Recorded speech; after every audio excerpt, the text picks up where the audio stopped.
Hey y'all! Today I'll be talking about grass tetany, or as I call it, the silent killer of grazing animals. I chose to use grass tetany as my project topic because I have firsthand dealt with producers who have had grass tetany issues here in my home county, as well as I just find it very interesting that cattle are supposed to eat grass, but yet it can kill them. So, what is hypomagnesemia, or mostly known as grass tetany?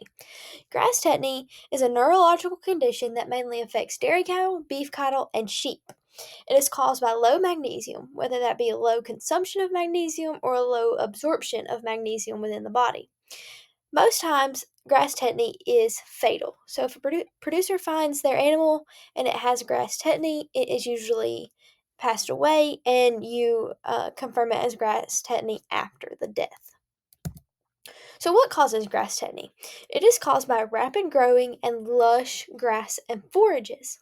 This is because these rapid growing forages are low in magnesium but very high in potassium. This potassium negatively interacts with the magnesium and calcium within the body and affects how well it is absorbed.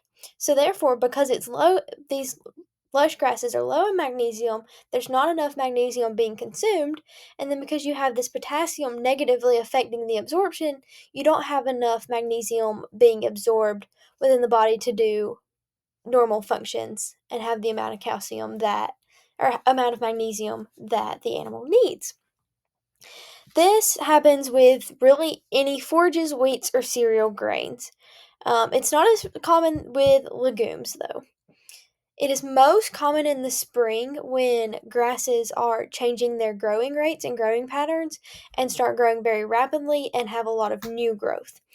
Although it is most common in the spring, it can also happen in the fall with this same kind of change in forage growing patterns and rapid growth. Like I mentioned in the beginning, when you see grass tetany, it is usually because the animal has already passed away and you confirm the diagnosis afterwards. So you will see a dead animal laying on the ground, and the ground around it will be messed up uh, from it either trying to get up and it just not being able to get up, or laying on the ground having convulsions.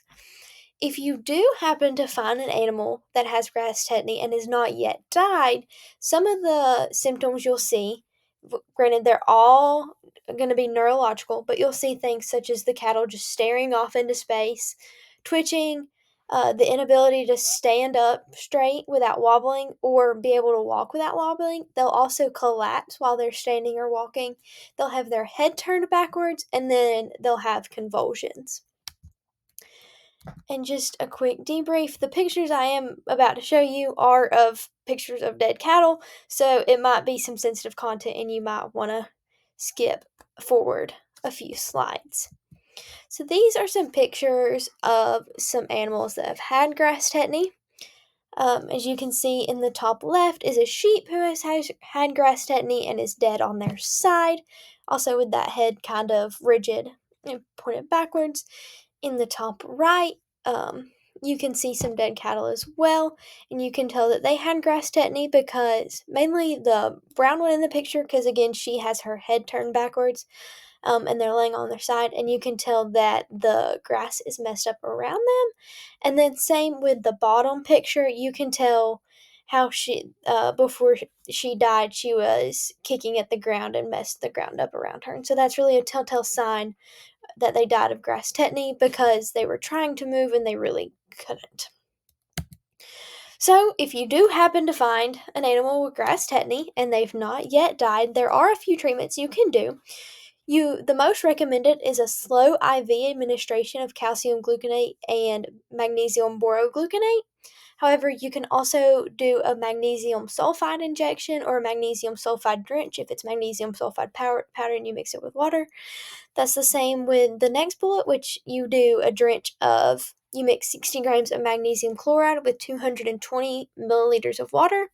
And then you can also give magnesium boluses. Usually the IV is the best because usually symptoms have prolonged enough that the animal needs a pretty heavy dose of magnesium to come out of this grass tetany. However, if you catch it right as it starts, you should be able to get some magnesium in it pretty quick and it help it. These are just some examples of those treatments that I mentioned. The bottom left is them administering this IV. The top left is just a picture of an IV bag.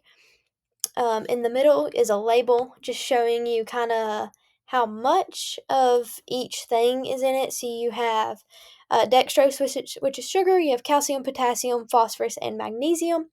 And then the bottom middle is those boluses, and then you also have the injection on your right. It is a lot easier to prevent grass tetany than it is to treat grass tetany. All you have to do is supplement with magnesium. It's that easy. But you've got to make sure your supplementation is very high in magnesium. So you can do a high magnesium mineral lick, a high magnesium mineral powder, or you can have a dry grain supplement that has some magnesium and some calcium in it. If you do not have access to these supplements, you can feed hay until the grass matures because grass tetany is most common on young grasses and not so much mature grasses. So you can feed this hay until the grass matures out and then turn your cattle on them. But it is always recommended to supplement with magnesium when you know you're turning your cattle or your sheep onto a pasture that is rapid, lush growing forages. These are just some examples of those magnesium supplements. You just have to make sure they are the high magnesium.